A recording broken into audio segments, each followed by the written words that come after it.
Hi, my name's Joe Payne. This is my daughter Bailey. I'm going to tell you her story in just a minute. First, I want to let you know we appreciate the Modest Needs Foundation and what they're trying to do. We've applied for a grant to help with our mortgage. We've gotten a little behind and we need some help. We hate to be asking, but it just is kind of out of our control.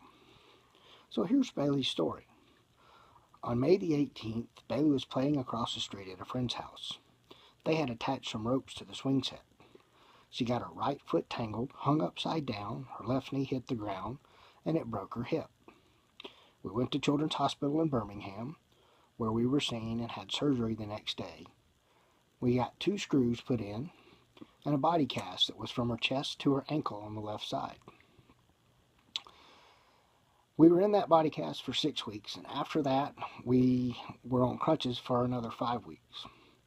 The doctor on a regular checkup said that the hip ball had popped out of the socket and he needed to go in and fix it. So we scheduled our second surgery.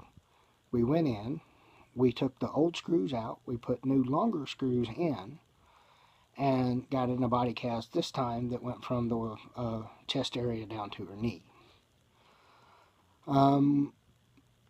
About this time, we were told about a condition called avascular necrosis, which is where the blood flow to the bone is cut off.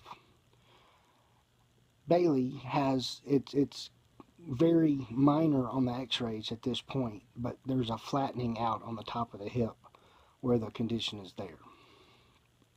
A few weeks into the recovery, after we had the body cast removed, the doctor realized 2 things. Thing number 1 was the right hip and the left hip were not hanging at the correct angle. The left hip was 40 degrees different than the right.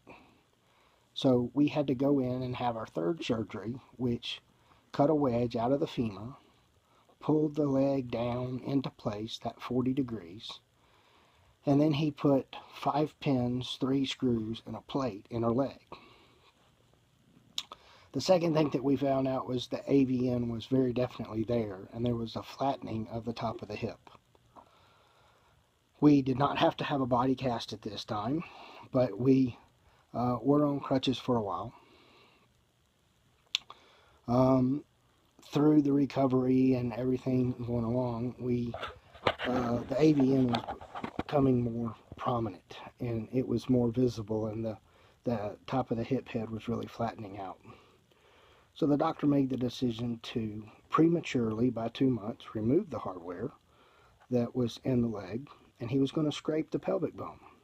When he scraped the pelvic bone, he was going to condense it down to bone marrow and inject it into the holes that the hardware had made in the hip.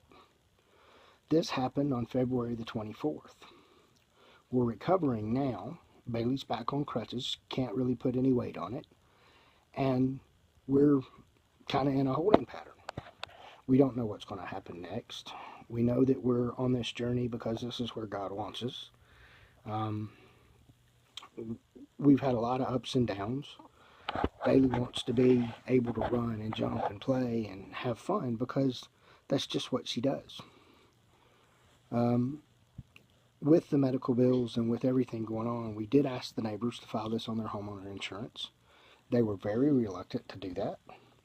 Since then, they finally did, and since then, their homeowners has denied our claim. So we've been trucking along since May and paying Children's Hospital and the extra medical bills that are accumulating to keep everything we got. We got behind on our mortgage in January, and now it's February, and we're having to ask for help. We don't want to have to be asking for help, but this is where we are. We hope our story has touched you and that you're willing to donate. We'd love to talk to you in person and provide you any information that you may need. We thank the Modest Needs Foundation for what they're doing and you for taking the time to consider our proposal. Thank you again. Have a good day. Thank you, and bye.